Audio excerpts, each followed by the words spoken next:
Hi, I'm Arnold Schwarzenegger, and I would like a moment of your time because I wanted you to know something. I wanted you to know about Dr. Milton Friedman's TV series, Free to Choose.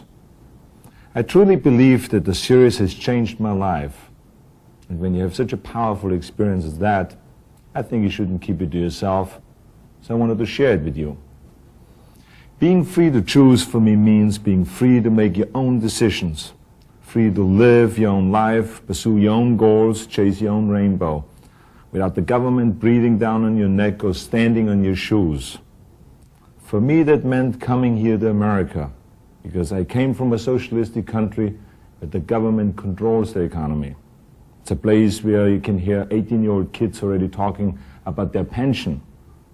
But me, I wanted more. I wanted to be the best. Individualism like that is incompatible with socialism. So I felt I had to come to America. I had no money in my pocket, but here I had the freedom to get it. I've been able to parlay my big muscles into big business and a big movie career. And along the way, I was able to save and invest. And I watched America change. And I noticed this, that the more the government interfered and intervened and inserted itself into the free market, the worse the country did. But when the government stepped back and let the free enterprise system do its work, then the better we did, the more robust our economy grew, the better I did, and the better my business grew, and the more I was able to hire and help others. Okay, so there I was in Palm Springs, waiting for Maria to get ready so we could go out for a game of mixed doubles. I started zipping through the television dial, and I caught a glimpse of Nobel Prize winner economist Dr. Milton Friedman. I recognized him from the studying of my own degree in economics and business, but I didn't know I was watching Free to Choose. It knocked me out. Dr. Friedman expressed, validated, and explained everything I ever thought or experienced or observed about the way the economy works. And I guess I was really ready to hear it. He said, the economic race should not be arranged so that everyone ends at the finish line at the same time, but so that everyone starts at the starting line at the same time. Wow. I would like to write that one home to Austria. He said that society that puts equality before freedom winds up with neither, but that society puts freedom before equality will end up with a great measure of both. Boy, if I would have come up with that one myself, I maybe wouldn't have had to get into bodybuilding. When I did beef up my bodybuilding in business school, of course I studied what Thomas Jefferson believed and what Adam Smith thought and even what Milton Friedman had to say. But with Free to Choose, it all came together. Their economic thought with my own personal experience. In a way, I felt I'd come home. I sought out Dr. Friedman and had the great pleasure and privilege of meeting him and his economist wife, Rose. And we've all become friends, and now I call him Milton. That became a big pain in the neck about Free to Choose. All my friends and acquaintances got the tapes and the books for Christmas after Christmas, all the way through the Reagan years when I was able to tell them all, you see, Milton is right. And I think it's crucial that we all keep moving in the same direction, away from socialism and towards greater freedom and opportunity. That's why I'm so excited that Milton Friedman is updating Free to Choose, bringing it into the 90s by discussing how to deal with the drug disaster, the Japan phenomenon, and of course, the miserable failure of communism. Oh, by the way, there are plans now to translate Free to Choose into the languages of the Soviet Union and Eastern Europe. And you know, they really need it to guide them through as they take the first walk into freedom. But we need it too. I recommend you the new TV series Free to Choose and encourage you to walk into the 21st century in freedom, in opportunity, and in success with Dr. Milton Friedman. Thanks for listening. Human and political freedom has never existed and cannot exist without a large measure of economic freedom. Freedom is making choices. What's best for me? What do I want to do? We all want to be free to choose. No government official is telling these people what to do. Parental control, parents choosing the teacher, parents monitoring the schooling. Free to live your own life, pursue your own goals, chase your own rainbow, without the government breathing down on your neck or standing on your shoes. Most of us would choose prosperity if we could, but what's the best road to that goal? Free trade set off a process that revolutionized Japan and the lives of its people. The Pilgrims tried a form of socialism over 300 years ago. Unfortunately for their fair-minded plans, they prospered only after they were allowed to keep for themselves all the food they grew. Who says economic institutions don't matter? We may dream of a perfect world, but we all know that's not possible. Hong Kong is very far from utopia. Life is unfair. There's nothing fair about one man being born blind and another man being born with sight. I do not know any exception to the proposition that if you compare like with like, the freer the system, the better off the ordinary poor people have been. Dr. Friedman has spent a lifetime studying freedom and prosperity. To him, the lessons of history are clear. People are better off making their own choices, better off not relying on government. Free to choose is a survival kit for you and for liberty. It's a gorgeous morning around the New York metropolitan area. Skies are sunny now. A little bit of cloudiness over the eastern end of Long Island, a patchy fog out there. Boy, we've got some lovely weather to talk about, and I think I promised you this back at the beginning of the week. Once, all this was a swamp, covered with forests. And that's what essentially The Canarsie Indians who lived here traded the 22 square miles of soggy Manhattan Island to the Dutch for $24 worth of cloth and trinkets. The newcomers founded a city, New Amsterdam, at the edge of an empty continent. In the years that followed, it proved a magnet for millions of people from across the Atlantic, people who were driven by fear and poverty, who were attracted by the promise of freedom and plenty. They fanned out over the continent and built a new nation with their sweat, their enterprise, and their vision of a better future. For the first time in their lives, many were truly free to pursue their own objectives. That freedom released the human energies which created the United States. For the immigrants who were welcomed by this statue, America was truly a land of opportunity.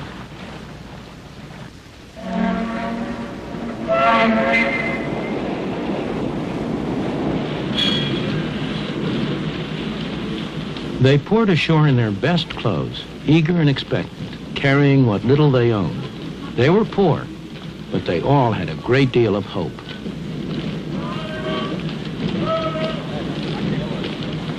Once they arrived, they found, as my parents did, not an easy life, but a very hard life. But for many, there were friends and relatives to help them get started, to help them make a home, get a job, settle down in the new country.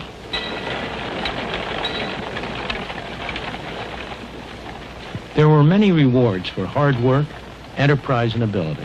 Life was hard, but opportunity was real. There were few government programs to turn to, and nobody expected them. But also, there were few rules and regulations. There were no licenses, no permits, no red tape to restrict them. They found, in fact, a free market, and most of them thrived on it. Many people still come to the United States driven by the same pressures and attracted by the same promise. You can find them in places like this. It's Chinatown in New York, one of the centers of the garment industry, a place where hundreds of thousands of newcomers have had their first taste of life in the new country.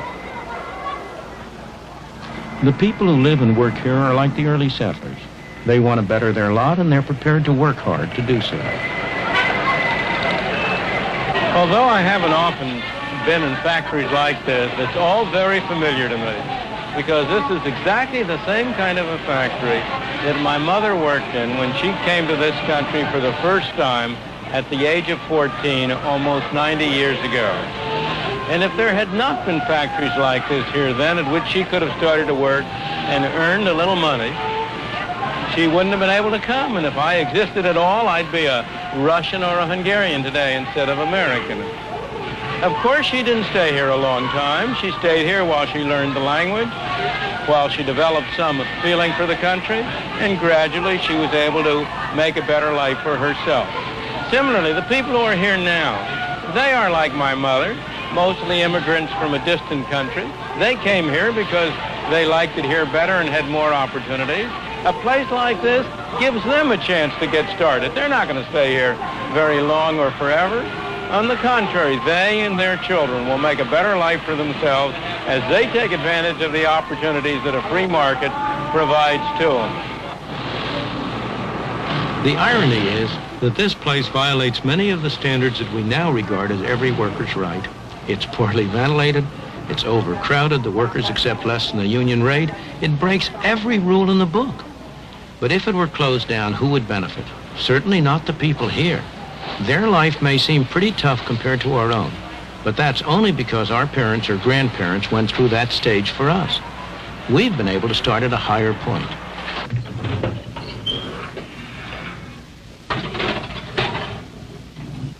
Frank Visalli's father was 12 years old when he arrived all alone in the United States. He'd come from Sicily.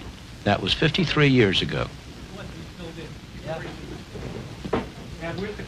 Frank is a successful dentist with a wife and family. They live in Lexington, Massachusetts.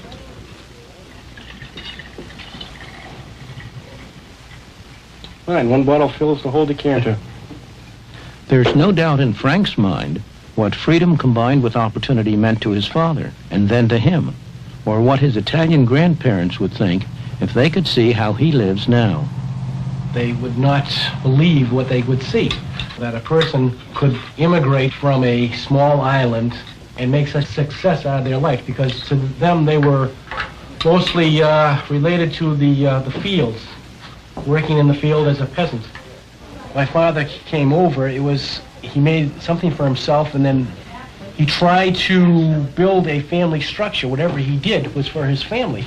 It was for a better life for his family. And I can always remember him telling me that, you know, number one thing in life is you should get an education to become a professional person. Please don't eat that.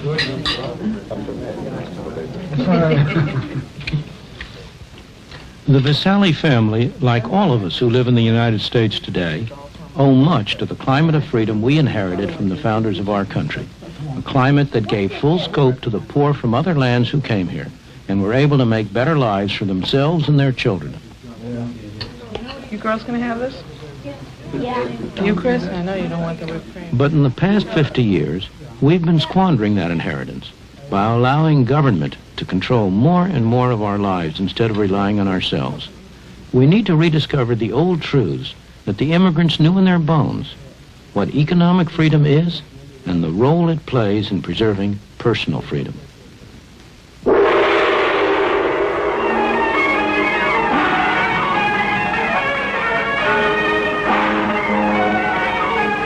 That's why I came here to the South China Sea.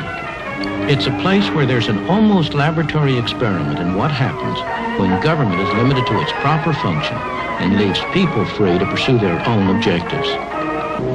Hong Kong, a place with hardly any natural resources. About the only one you can name is a great harbor. Yet the absence of natural resources hasn't prevented rapid economic development.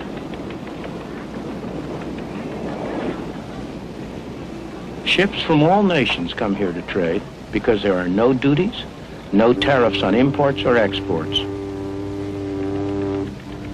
The power of the free market has enabled the industrious people of Hong Kong to transform what was once barren rock into one of the most thriving and successful places in Asia. Like America a century ago, Hong Kong in the past few decades has been a haven for people who sought the freedom to make the most of their own abilities. Many of them are refugees from countries that don't allow the economic and political freedom that's taken for granted in Hong Kong. Despite rapid population growth, despite the lack of natural resources, the standard of living is one of the highest in all of Asia.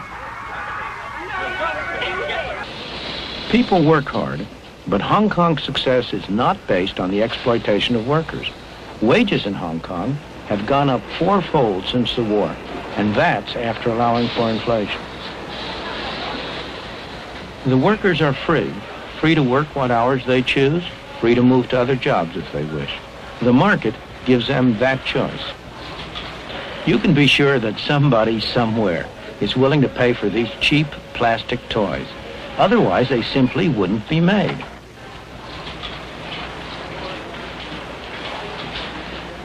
Competition from places like South Korea and Taiwan has made cheap products less profitable. So Hong Kong businessmen have been adapting.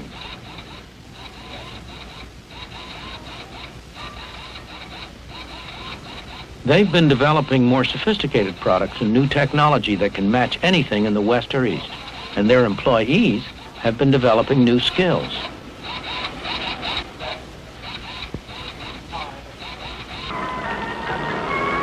It's the ordinary people of Hong Kong who benefit from all this effort and enterprise.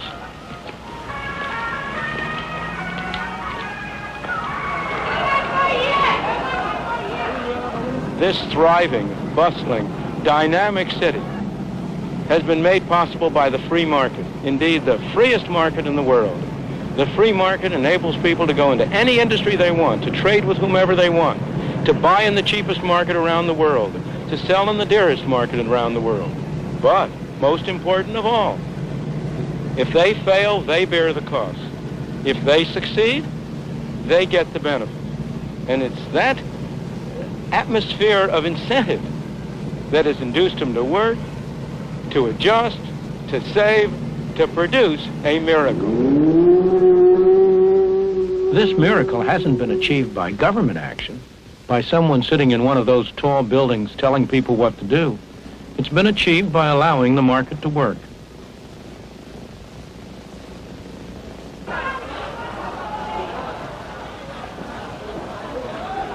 Walk down any street in Hong Kong and you'll see the impersonal forces of the market in operation. Mr. Chung makes metal containers. Nobody's ordered him to. He does it because he's found that he can do better for himself that way than by making anything else. But if demand for metal containers went down, or somebody found a way of making them cheaper, Mr. Chung would soon get that message. A few doors away, Mr. Yu's firm has been making traditional Cantonese wedding gowns for 42 years. But the demand for these elaborate garments is falling. The firm has already gotten that message and is now looking for another product.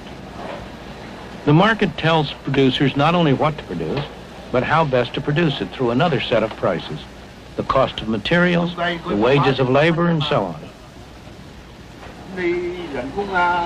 For example, if these workers could earn more doing something else, Mr. Ho would soon find a way to mechanize his picture frame production. Inside this Chinese medicine shop, a market transaction's going on.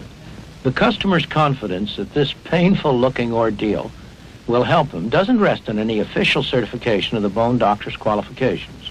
It comes from experience, his own or his friends. In his turn, the doctor treats him not because he's been ordered to, but because he gets paid. The transaction is voluntary, so both parties must expect a benefit or it will not take place.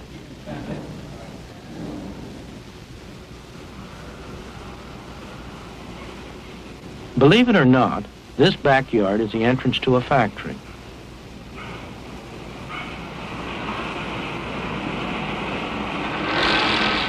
The workers here are some of the best paid in Hong Kong.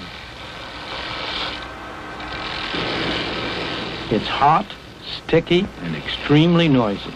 The workers are highly skilled, so they can command high wages. They could induce their employer to improve working conditions by offering to work for less, but they would rather accept the conditions, take the high wages, and spend them as they wish. That's their choice. The best-known statement of the principles of a free market, the kind of free market that operates in Hong Kong, was written on the other side of the world.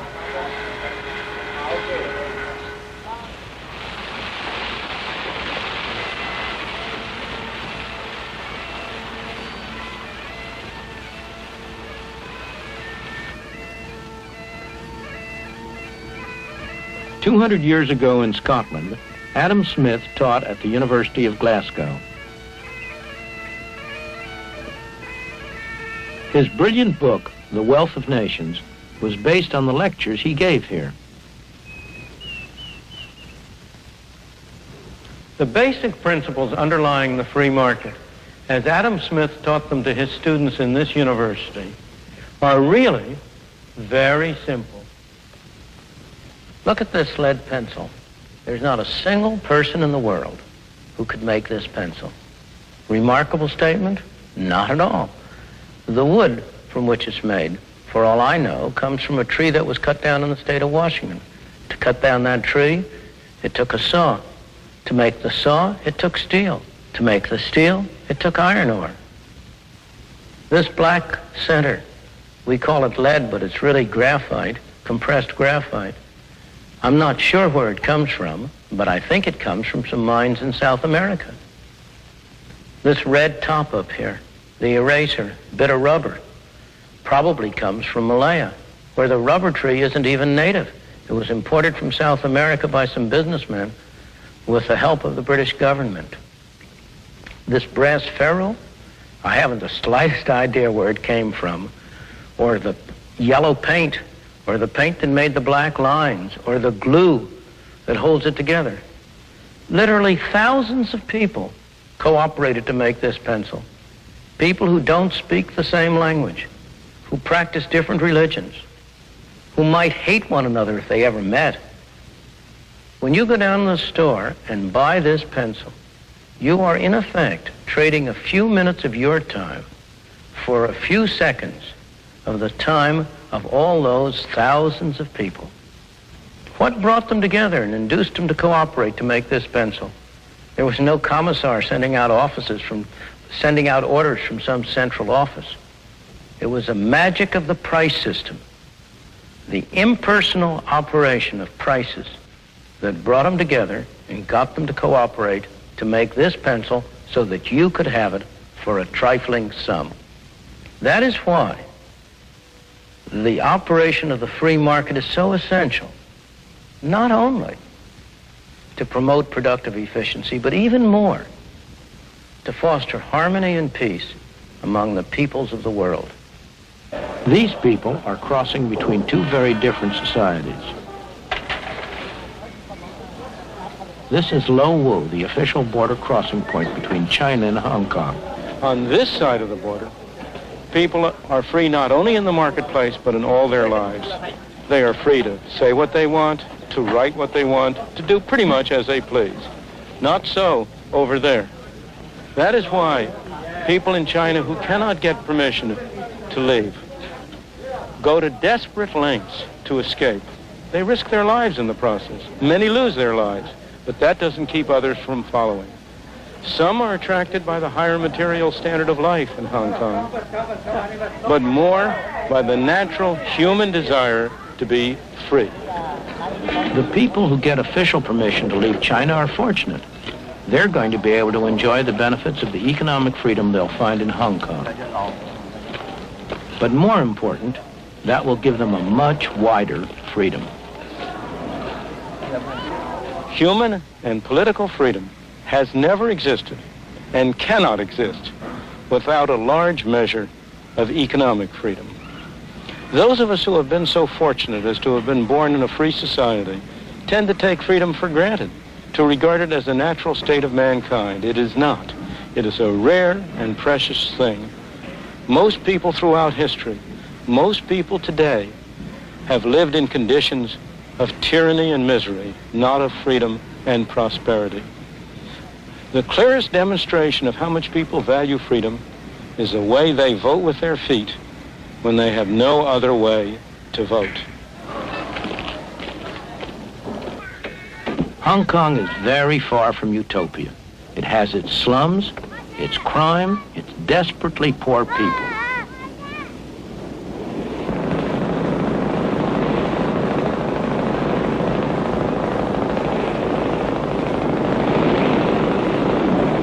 But the people are free. That's, after all, why so many of them have come here, despite having to live in leaky houseboats in one of Hong Kong's many small harbors. Here, They have the freedom and the opportunity to better themselves, to improve their lot, and many succeed. There is an enormous amount of poverty in the world everywhere. There is no system that's perfect. There's no system that's going to eliminate completely poverty, in whatever sense.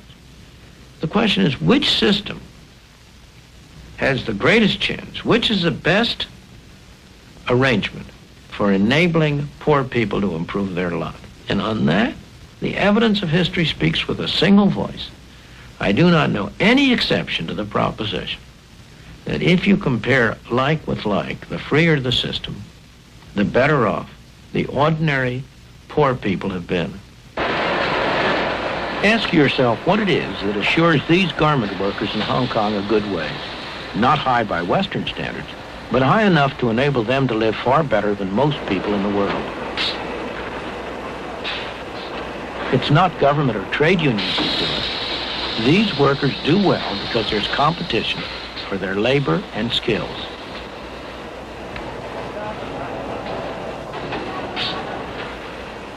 When a businessman faces trouble, a market threatens to disappear, or a new competitor arises, there are two things he can do. He can turn to the government for a tariff or a quota or some other restriction on competition, or he can adjust and adapt. In Hong Kong, the first option is closed. Hong Kong is too dependent on foreign trade so that the government has simply had to adopt a policy of complete non-interference. That's tough on some individuals, but it's extremely healthy for the society as a whole. Only the businessmen who can adapt, who are flexible and adjustable, survive, and they create good employment opportunities for the rest. The complete absence of tariffs or any other restrictions on trade is one of the main reasons why Hong Kong has been able to provide such a rapidly rising standard of life for its people.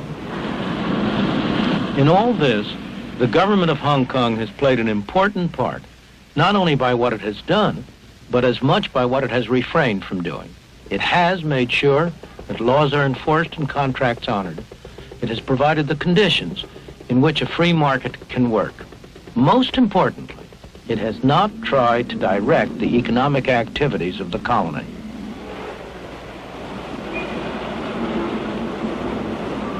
No government official is telling these people what to do. They're free to buy from whom they want, to sell to whom they want, to work for whom they want. Sometimes it looks like chaos, and so it is. But underneath, it's highly organized by the impersonal forces of a free marketplace.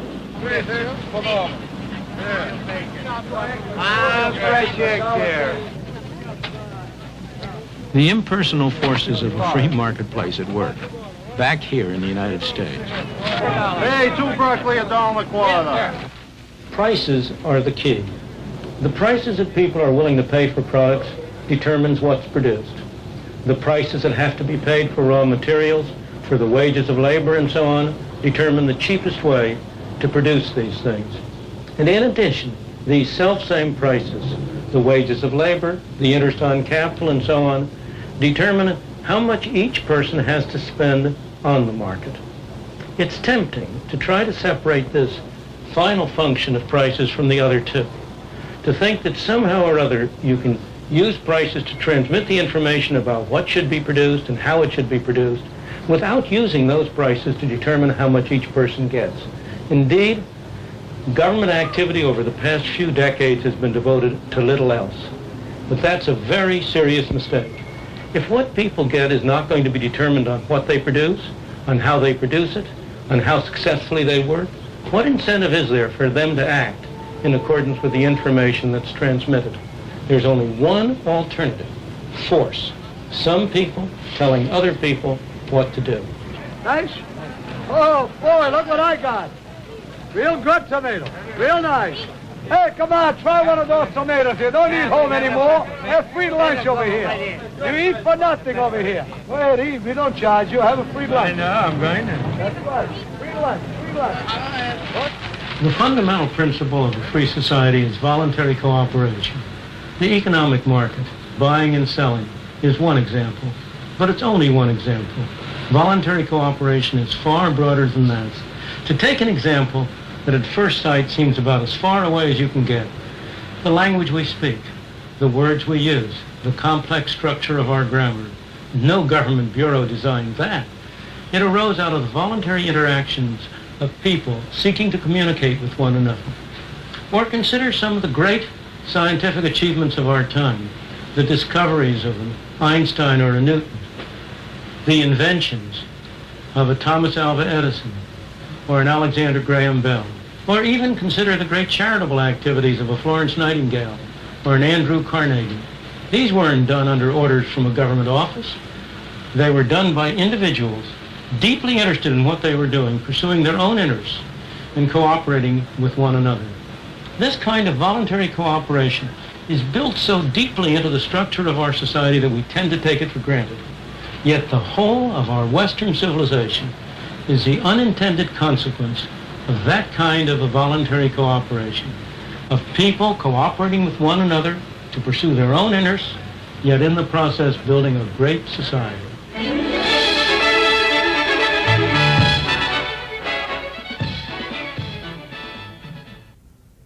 I'm Linda Chavez. Welcome to Free to Choose. Joining Dr. Friedman in a discussion of the power of the market are David Brooks of the Wall Street Journal and James Galbraith of the University of Texas at Austin.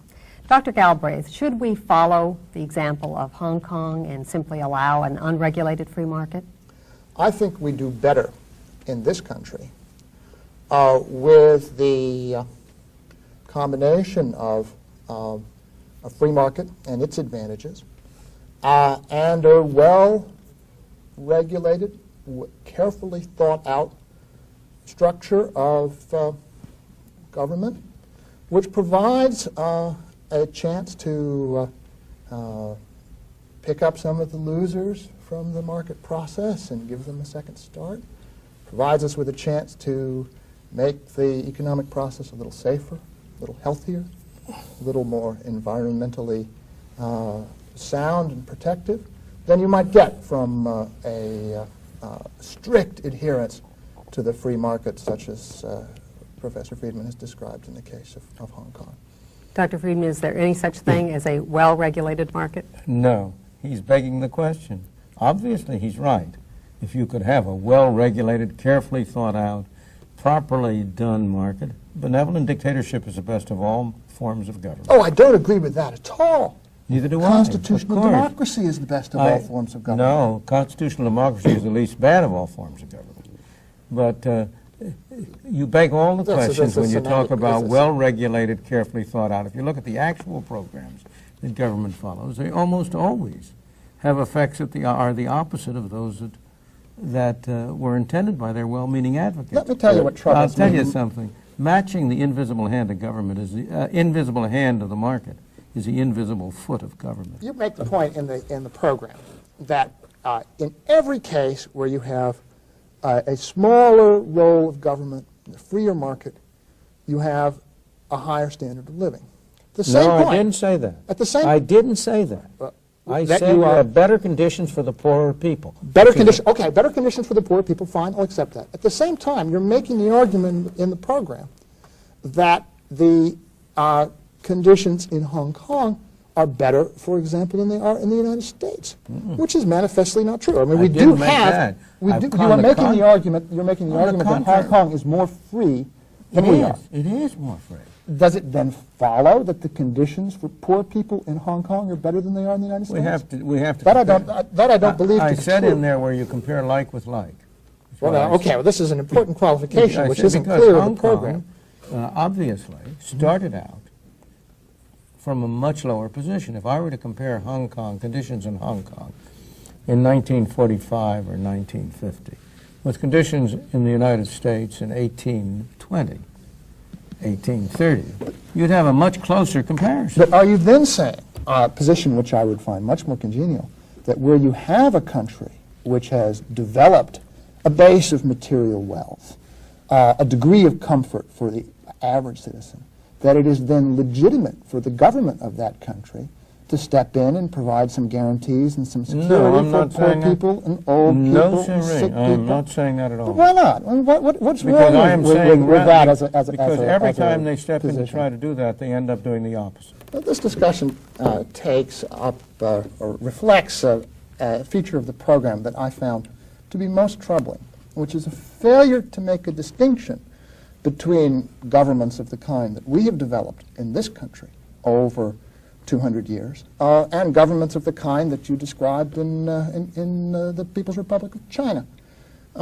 It's perfectly clear that one can have, and many countries do have, the curse of repressive dictatorships. It's also perfectly clear that an economy that's organized by commissars is going to fail, and we certainly have seen laid out before us over the last several years the ashes of those failed economies.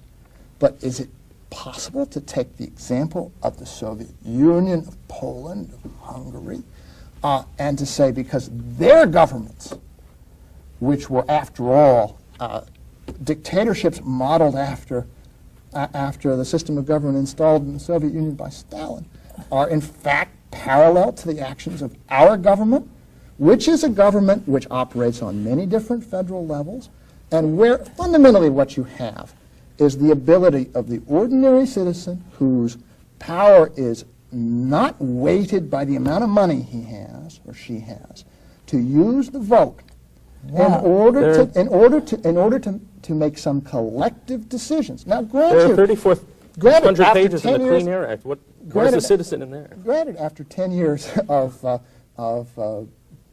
Reagan's Washington, you've got a problem a serious problem of corruption in our democratic system. Does that mean that we should abandon the idea that you have a democratic process that should be entrusted with certain important decisions? I don't think so. You don't have a democratic process in the sense in which you mean it. We have a democracy. We have a majority rule. But the majority that rules is a collection of minorities. It's a collection of special interests. You cannot tell me that the consumers of this country would vote for a sugar quota that makes the price of sugar 3 times the world price. When you say you can't compare it to Russia, you're quite right, but only because they are 100% and we're 50%. If our system, if our present regulations and rules had prevailed, if our scope of government had prevailed 100 years ago, we wouldn't be where we are today. Let me understand you, Dr. Friedman. Do you believe that there should be no role at all whatsoever for government? Of course there should be a role for government. There's what a is very that role? important role for government. The role for government is, first of all, to protect people from coercion physical coercion by their neighbors or by foreign countries. It is to protect the national defense and to protect law and order at home. There's a role for government in enabling us to have a mechanism whereby we decide on the rules by which we want to run, how we define private property, what we mean by private property. There's a role for government in adjudicating disputes between us. There is a role for government, a very important role. And I believe our government played that role quite well for about 100 years, until the Great Depression. I'd go a little further. I think there is a health and safety role as well. The problem is you have to keep your regulations simple and minimal. You have to realize that there are costs, and often the costs outweigh the benefits. In fact, in Washington, there are interests who want to divert costs to themselves. So there's sort of a built-in structure, a dynamic, to make costs outweigh the benefits. Well, we're making progress here. I would add that there's a role, the government has a role to protect the environment. I would say the government has a role to set standards for products in areas where information is very costly for the individual consumer to obtain. I like very much the fact that the steaks that dentist was eating were inspected by the USDA. Their purity was guaranteed by a rather well-functioning aspect of our government. Go ahead. On the other hand, you've got the FDA, which has these long delays, 10 years to get a drug approved. So the effect is that you have to be a big drug company to get any kind of, to enter the market, and you basically you're closing off the market. On the other hand, you've had a set of regulations which have disappeared without any well-justified regrets. For example, the regulations that govern the entry into interstate trucking, the regulations that govern entry and rates in airlines. And incidentally, that was done under the Reagan administration. No. Those reforms were done under the Carter administration. They were started under the Carter administration. They were, and completed under the Reagan. Oh, they were not. They were stalled under the Reagan administration. It doesn't really matter. It doesn't really matter. No, it does matter a great deal. The question of who favors these things and on what merits. But there's no doubt that Carter did the heavy lifting on deregulation. Thank you. But in any event, I'm not trying to defend one political party or another. As David says, a major enemy of a free market is a business interest. The business community is a major enemy. The problem in the society is to have the public at large understand the importance of free markets so as to protect themselves against the depredations of the business community with their tariffs, their quotas, their special provisions, and so on. But if you come to all of these good things that society is supposed to do, you have to look at how many of them have been perverse in their influences and their effect. You mentioned the FDA, and that's a very important case because that's caused tens of thousands of lives over the course of time because of the the evidence has been.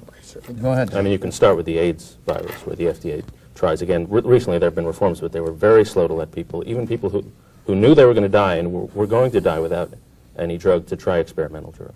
Let me ask another question. You'd have to establish that those experimental drugs would have, in fact, saved their lives. They couldn't have done worse. They were going to die. Let me give you another hypothetical. What if you have a social need, say a disease which is very lethal but affects very few people, and you don't have a company who has an interest because it's not going to make very much money, there's not a large market for the good, to produce a drug? Does the government have any role there to step in to try and stimulate certain social purposes? It's hard for me to imagine. I can't imagine how the government would in the first place. But in any event, you must realize that government isn't the only recourse. Yeah. The great period, when were the non-profit hospitals of the United States founded? Almost all of them were in the 19th century during the heyday of laissez-faire. There are private charitable activities, which are essentially the most effective way of handling the kind of things you've described. Yeah. Right. A little bit of faithfulness to history surely would cause you to concede that in 1937, when we inaugurated Social Security, in 1965, when we inaugurated Medicare, we did so because the private charitable systems, the private insurance systems to care for people when they were old and when they were sick were failing in a gross way to meet the needs of the American people. And those programs, which are government programs, have at least had the virtue of extending the access to health care and extending income security when you're old to a very, very large part of the population that never had it before.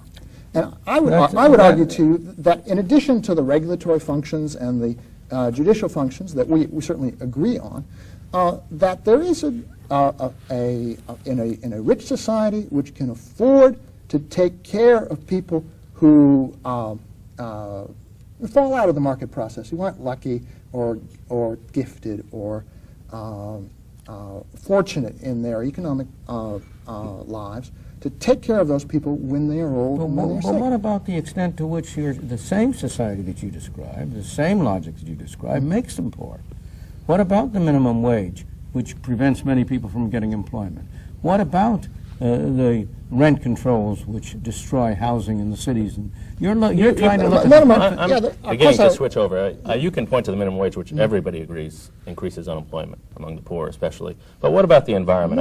I mean, if you have if you have a simple environmental law, I mean, the reason the West is cleaner than the East, the Eastern Bloc, is the main reason is we're richer. We can afford to do it. The problem, so far as the environment is concerned, the real function of the government is to define the property rights. And it is quite clear that if I force you to take bad water for good water, well, then I ought to pay you. I'm not quarreling with that. But if you look at the actual environmental measures that government takes, they often have harmful effects and not positive effects. The new clean air bill that has just been passed, for example, is going to cost an enormous amount of money. Well, nobody knows how much. In principle, of course, your argument is one which many economists are sympathetic to, and I have some sympathy for it.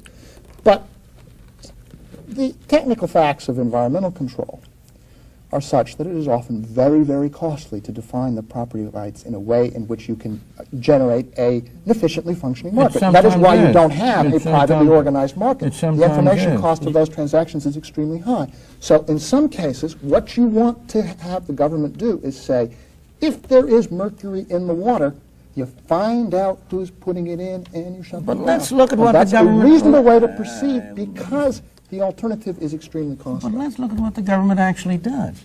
In the United States today, the federal government spends an amount of money which is 25% of the national income. State and local governments spend an additional 17% of the national income. That's 42% altogether. Now, some of that is doing good, of course. It'd be very hard to spend that amount of money, but an enormous amount of that is simply taking money from some and giving it to others, and very often taking it from poor and giving it to well-to-do. Right, now, you're counting, of course, Social Security in that, which is taking money from the payroll tax from working people and transferring it to the world. On the whole, so far as Social Security is concerned, the people who pay are poorer than the people who benefit. Gentlemen, we are out of time. Thank you for watching Free to Choose. Next week, we'll be discussing what happens when government enters the marketplace. When anyone complains about unfair competition, consumers beware. That is really a cry for special privilege, always at the expense of the consumer. What we need in this country is free competition.